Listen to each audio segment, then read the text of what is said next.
with Colin Birkas of your Brockville Braves. Colin, last week we basically said it's a stretch drive. Actually, we're down to 12 games now, 6 home games, 6 on the road. You wanted to basically get your house in order.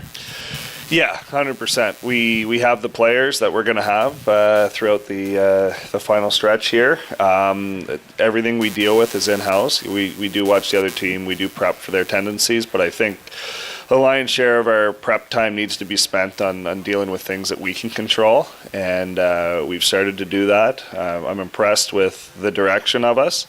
That said, we'd like to get a few more points, and we're a lot better at home ice than we are on the road. So if we could sneak into home ice advantage, that would be ideal. That's a kind of a micro goal of ours right now.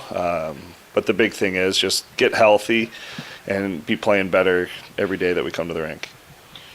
Yes, and I mean there's a lot of positives there, and one of the characteristics that's huge moving forward is this team has demonstrated as of late some great resiliency. Started in the game in the showcase in Smith Falls against Canada and a good goaltender in Oberoi. You guys came back and pulled that one out. A win here last week. You came from behind. You were down 1-0, and maybe you can talk about those, and then the game in Cornwall last night. Yeah, that's something that our GM, my boss, pointed out to me early on in the year that, when we were winning, things were good, we were great, but when we got behind, we didn't really have that come-togetherness or resiliency, whatever you want to say. We didn't really have that, so that's something that it's tough to kind of manufacture. The players are either like that or they're not. But we've seen a turnaround in that. I think guys have a little more skin in the game now. Like I said, we did have a lot of turnover this year, a lot of new guys. They're now Brockville Braves. Devin Moore is off to school next year, for example, but he's a Brave for the rest of the season, and it's starting to mean something to him. So we're getting that culture where we care about the program, we care about the community, and we're not going to stop till the final buzzer. And if we go home with no points, 1 point or 2 points, we can't really control the outcome all the time. We can only control the process, and I think we're starting to buy in on that. The Raiders here tonight, they lead the season series 3-2. We're talking about the resilience. The last time they were here just before the break, they were up 4-1, 4-3 at the end of 40 minutes, 5 unanswered third period goals. Yeah, it was a funny game. We had Johnson in nets too, I believe, and just like last night, last night we were out shooting our opponent 32-16, and we're down 3-rip, and it's, how do we get to this point? And it was the same thing when we were playing these guys. We were down 4-1 at one point, and you look at the shot clock, and you're like, how are we at that? Like, how is this happening to us? And there was a little bit of a pity party. Not only that night, but again last night, a little bit of a pity party. But we decided to get on the horse and get after it. And just like we did that night, I think that was the last game heading into a break. So we just kind of had that message, like, just empty the tank. I'm going to leave you guys alone. You're going to leave me alone for the next 2 weeks. Let's just, put everything out there and then see where the chips fall. And scored 7 straight goals, which I could use a few of those right now. But last night against a very good Cornwall team, we potted 2 and chipped our way back into the game. And yeah, we're not giving up in games, which is good. But this Nepean team, they have 8 games left. This is their playoffs, so we may be higher than them in the standings, and you can't really manufacture desire. These guys have old-fashioned desire and hunger to make the playoffs, and that's going to be our challenge, is can we meet that?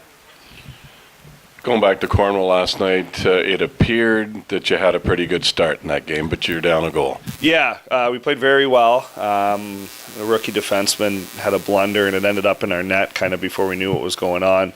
But our offensive zone time, puck possession numbers were really high. I was really happy with the way we played in terms of game plan and everything. We believed in each other. It was funny, after 2 periods, there was no self-doubt. We didn't have the fate we felt we deserved, so we stuck with it.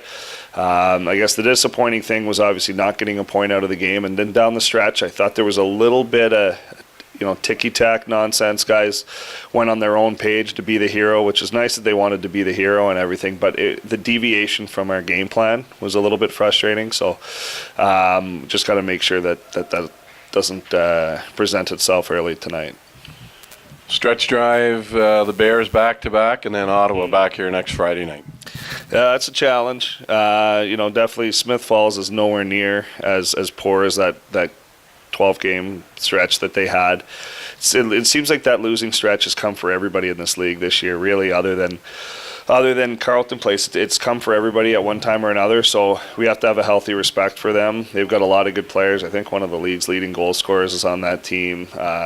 Their goaltender's got good numbers. I think that month and a half of hockey that they had, I think, was an anomaly. I think they're actually a really good hockey team. So, after Nepean, we got Smith Falls twice in Ottawa, so definitely no charity cases coming in here. Yeah, and finally, lastly here, Hawkesbury, if there are aspirations of fourth place, you're in Hawkesbury Saturday, you've got them back here to Friday night, so you've got it in your court.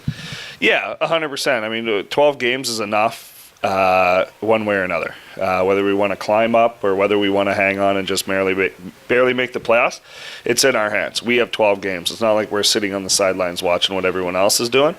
We've got 12 games in front of us, and that's enough time to climb up or down for sure. Thanks for doing this as always. Good luck tonight, Colin. Thanks. Anytime. Colin Birkas, your Rockville Braves.